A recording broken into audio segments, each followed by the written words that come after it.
Barakatah Yahweh, Barakatah Yahushai, Ba'ashem, Rakah, Gwadash, Barakatah. First and foremost, I want to give all praises, honor, and glory to Yahweh, Ba'ashem, Yahushai. Double honors to the apostles and elders, a great millstone that rule well, and peace and salutations to Yakim out there pushing this word and truth. This is the Brother Rai with another video, and I'm going to be using an article from RT.com, and the title reads, China helps Pakistani missile program by providing advanced tracking system. Notice how these missiles look like arrows, because that's the best way the prophets could describe those missiles and those visions they had back then, as arrows, because they didn't know what a missile was. China has reportedly provided Pakistan with a highly advanced optical tracking system, which will be a boon to its missile program. The move is an apparent poke in the eye of India, which is becoming China's main regional rival, Slovakia, and the U.S. has been courting India as an ally of their own, so you can see how there's a conflict of interest there. The delivery of the system was reported by the Chinese Academy of Sciences, the CAS. In a statement, the South China Morning Post, SCMP, reported on Thursday, it was a rare occasion for Beijing to publicly confirm the export of sensitive military equipment that may stir controversy in other nations. The deal, the statement said, was the first of its kind supplied by China to a foreign buyer. The system, which has been installed by Chinese specialists at an unnamed Pakistani military testing range, is a valuable tool for testing missile technology.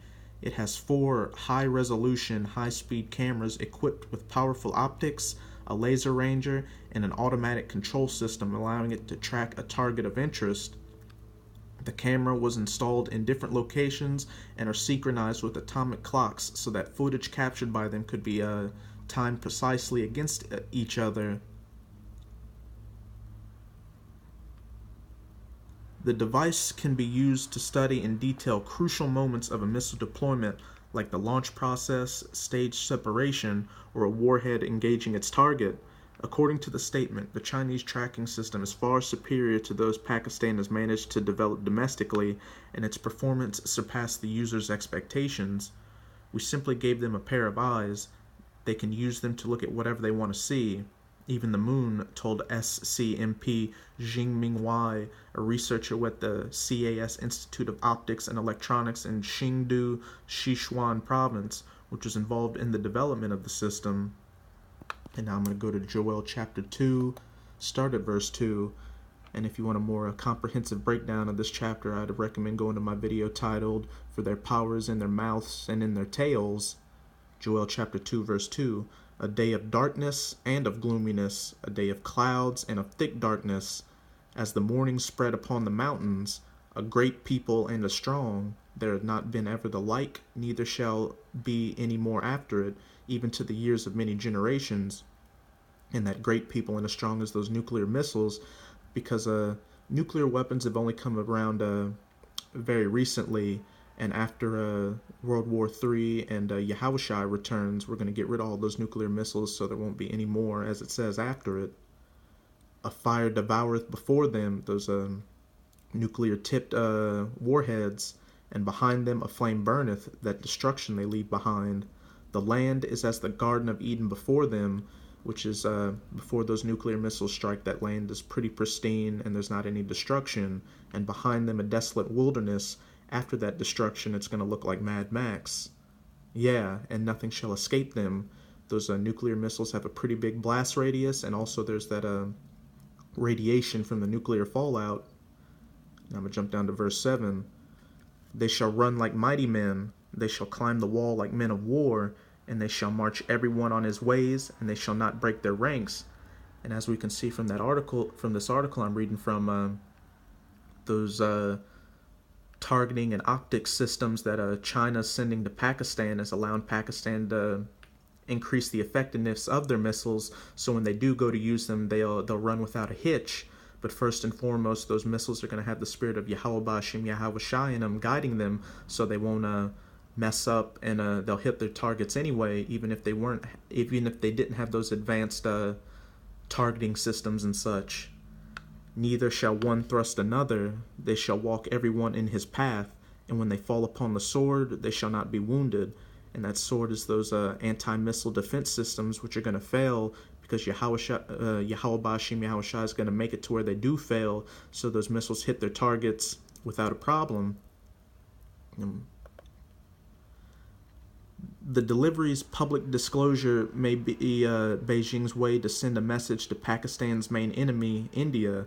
Islamabad and New Delhi have been at each other's throats for decades and have had 4 major wars and numerous skirmishes since the partitioning of British India in 1947, and that was a divide and conquer tactic by those British Edomites, because after World War II, Britain was very weak and they couldn't project their power or keep a hold of their imperial assets, so they broke up India into Hindu India and Muslim Pakistan, so India couldn't come up as a strong rival in the foreseeable future. Both countries have developed nuclear weapons and are working hard on improving the delivery systems for their warheads. For China, Pakistan is a key component in the planned massive trade infrastructure development dubbed One Belt, One Road. Beijing has invested over $60 billion in Pakistani roads and port facilities under the China-Pakistan Economic Corridor project. The corridor gives access to China's goods. The corridor gives access to Chinese goods to Bay of Bengal and shorter maritime routes to Africa and West Asia. India, a rising power in Asia, has a long history of competition with China that occasionally flares up. One such incident happened last year over a small, disputed piece of land in an area where both nations border Bhutan. Another happened just last month as the two nations fought for influence over Maldives in the Indian Ocean, though the fight only took place on the diplomatic field. Here's an important part. Some observers say India may be targeted by the U.S. in an attempt to undermine China's growing power, especially as the risk of an open trade war between India and Beijing grows stronger under the Trump administration. So India and Pakistan are just proxies, respectively, for the U.S. and China. And you can see these smaller nations starting to cozy up to the bigger nations because those lines are getting divided for World War III. And now I'm going to close it off on Matthew chapter 24, start at verse 3. And as he sat upon the Mount of Olives, the disciples came unto him privately, saying, Tell us, when shall these things be? And what shall be the sign of thy coming, and of the end of the world?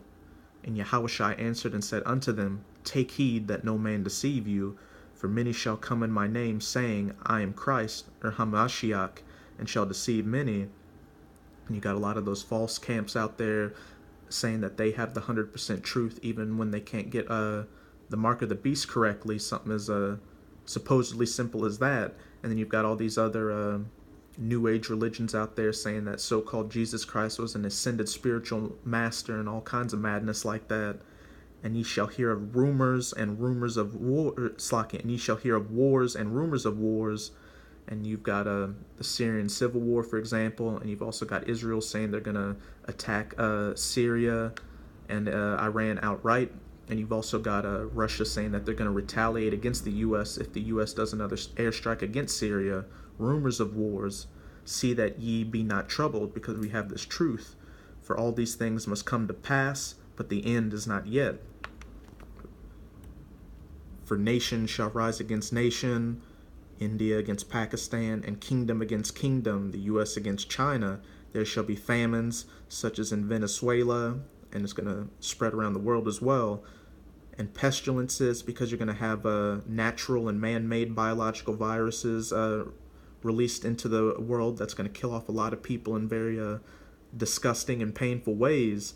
And earthquakes, which we know Mexico had those earthquakes after that eclipse.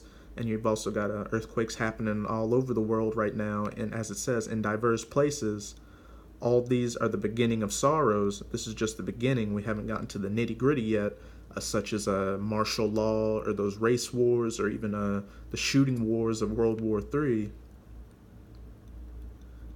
And now I'm going to jump down to verse 14. And this gospel of the kingdom shall be preached in all the world for a witness unto all nations, which through YouTube is what GMS and those sincere brothers coming in the spirit of GMS have been doing. And then shall the end come. So you've got camps opening up in the Philippines, and I even heard there was some brothers in Russia talking about opening up a camp. So this word's going out to the four corners, as it says, and this gospel of the kingdom shall be preached in all the world for a witness unto all nations. So all these nations around the world, and not just in America, are hearing their judgment, and then shall the end come.